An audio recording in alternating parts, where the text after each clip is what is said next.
Welcome to Webtoonish, and the big news over the weekend is Naver's announcement that they'll be expanding creator programs for Webtoon Entertainment in 2026. If you want to take a look, which I strongly suggest, take a look at the link below in the description box, but I'll be picking it apart and telling you what I think everything means, and hopefully we can make some insights into what Webtoon's plans are for 2026.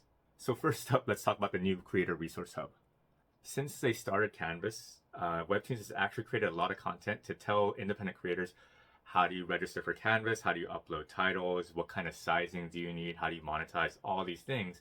The problem is it's been quite a long time since any of this stuff has been really focused towards modern creators right now. There's been the Webtoon Academy, there's been Webtoon Creator Summit. A lot of these are video content that they have up on YouTube and they have up on their own website platform as well. But none of it's very cohesive and none of it's structured in a way to bring in new creators and kind of teach them this is how you become a successful creator on Canvas. And when you compare Webtoons to other platforms like TikTok or YouTube, which have their own creator academies and kind of like educational tools to help creators jump into the marketplace and really start creating interesting content and give you tips on how to make that content successful in the current ecosystem, Webtoons doesn't quite have that same set of resources. So this has been a long time coming. I know a lot of creators right now rely on resources outside of Webtoon in order to kind of create their own content and figure out how to make this successful as possible. This is Webtoon Entertainment's way of bringing that audience back in and being like, instead of you having to look for resources on how to create a successful Webtoon, we should actually be creating and promoting those resources ourselves. It feels like they've had a lot of time to focus on the business aspect of the platform. Their Webtoon Originals, licensing non-exclusive content from American and North American publishers. It feels like, okay, now that we've gotten like the Originals publishing side a little bit more stabilized, we need to refocus on Canvas. So if Webtoon can actually create a useful creator resource hub, I think it'll help the entire industry as a whole.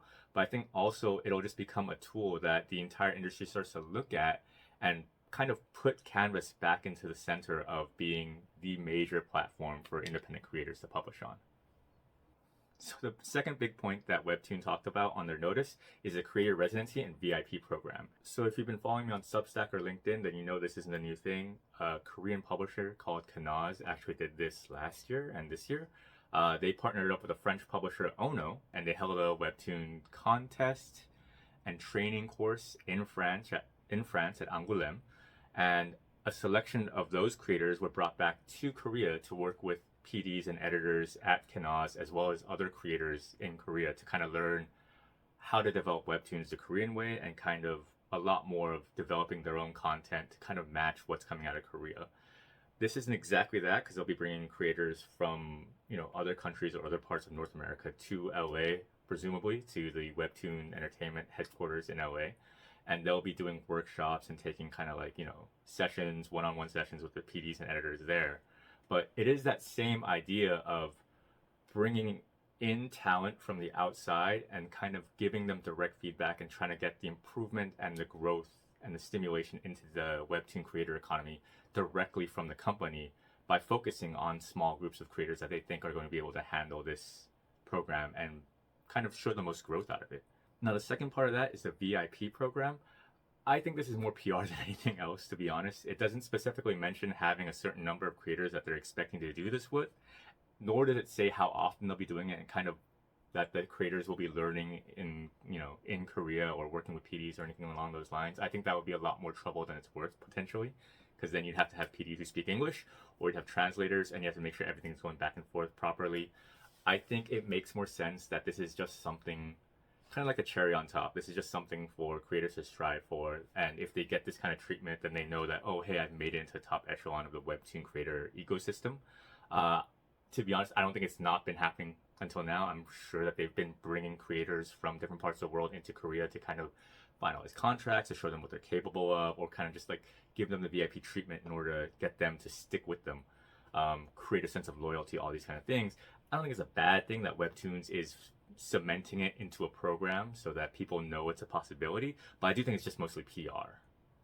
The big thing for me that I think is going to potentially change the landscape for Webtoon publishing in foreign countries and potentially in Korea is the creator dashboard.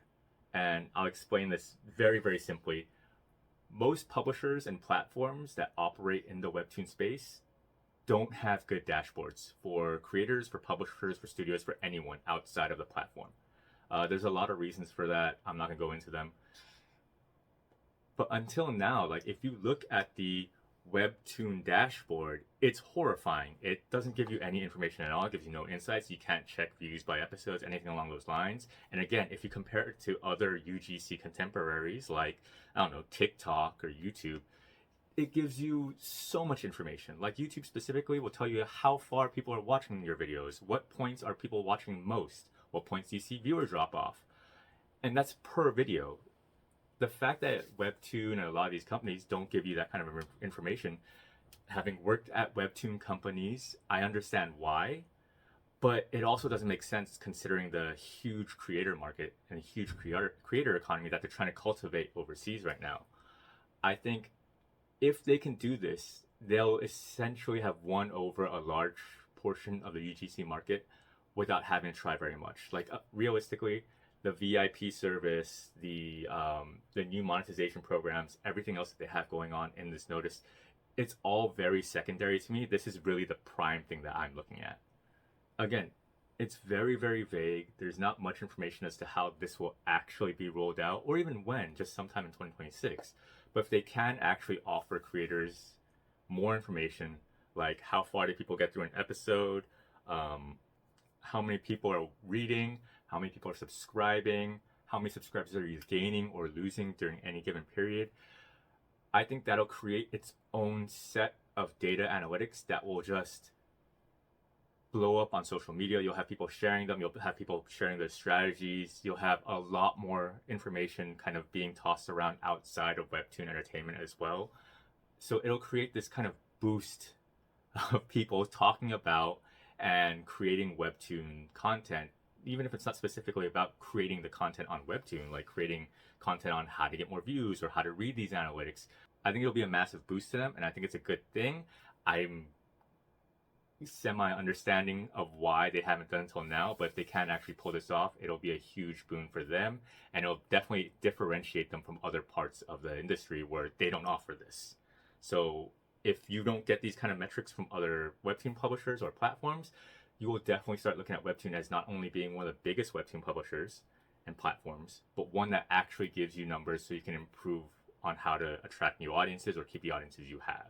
So there are a few other things that they mentioned in their notice that I think are worth mentioning, but I can't really pick them apart because there's not that much information there to kind of analyze or pick apart. One of them is having digital open houses, and that makes sense. Giving creators the chance to network digitally under the Webtoon banner makes a lot of sense, just so people can know that they're not the only ones creating content. Maybe they can find people to work with in the future, or just have people that they can talk to online and kind of support each other in their journey as creators in the Webtoon industry. Another thing is offering financial support for creators who attend conventions. This one's kind of a no-brainer, but it's also a very costly endeavor, not just because you need to pay for things like banners or whatnot, but also having people on staff kind of to act as point of contact, to have a system where people can request funding for certain things and then know that they've spent that funding on those things is resource intensive. And the fact that Webtoon is going to try and do that on a larger scale is very impressive. Actually, it's one of those things that I hope really, really works out for them, and I hope it kind of I hope a lot of creators take advantage of it and are able to promote themselves at physical events as well. That's one of those things that I think actually does sound really, really great on an independent creator level. And finally, it's probably one of the bigger ones that a lot of people are going to talk about, but there's not anything to talk about because it's so vague, is more monetization opportunities.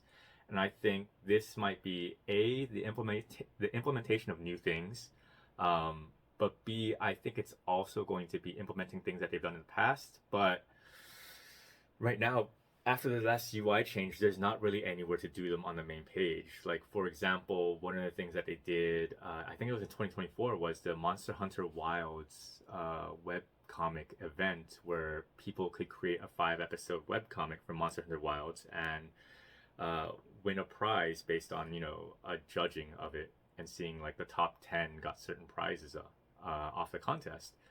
Problem is they don't have an event page for that anymore. They don't have hero banners. They don't have a main page that supports that kind of promotion. So it makes sense that promotions like that are specifically targeted to Canvas creators as a monetization opportunity. The same way that TikTok has their creator market, where creators can kind of sign up for missions and create branded content for companies and then receive money in return for that. It makes a lot of sense for WEBTOON to utilize more branding, marketing opportunities, and also in turn turn around and give creators a chance to make more money on the platform using that. I don't know how it's going to turn out. It could be something like that. It could be more control, more granular control over ad density on Canvas titles. I have no idea what it's going to be. But again, until they give us information, there's nothing really to pick at there. But I'm sure more people on Canvas will be happier to have more monetization opportunities. I don't think it's a bad thing. But, you know, until something comes out, I don't think there's anything there to really talk about. But then again, that's just me. Who knows? Maybe you have other opinions. Maybe you have other thoughts. If you have other thoughts and ideas or opinions, please feel free to leave them in the comments below. If you want a little bit more information about what I think of their notice, you can check out my Substack where I've broken this down in a little bit more detail. I do talk about a lot of the WEBTOON news, specifically the WEBTOON news that comes out of Korea, because that is where I live and that is where I work right now. So if you're interested in more stuff about the WEBTOON industry, about, you know, what PDs are saying, I recently went to a event where they had a bunch of Kakao PDs there, and they were talking about kind of what they look for from independent creators when they're contracting creators exclusively for the Kakao page platform, which, you know, Kakao owns Tapas, and a lot of their content ends up over there. You can check that out. There's a lot of stuff going on in Korea and Japan and Asia that does filter down and affect the foreign markets. So if you guys are interested in knowing what's coming out of Korea, what's coming out of Asia, and how, like, you know, if you're interested in the Korean WEBTOON industry, please feel free to follow me on Substack for free. I'm also on LinkedIn. Check me out there. And other than that, I hope you guys have enjoyed the video. This is my first video. I'm gonna try and make more videos like this. God knows if it's gonna be any good, but yeah, I'll try and keep on making more videos like this, and I hope you guys enjoyed this video.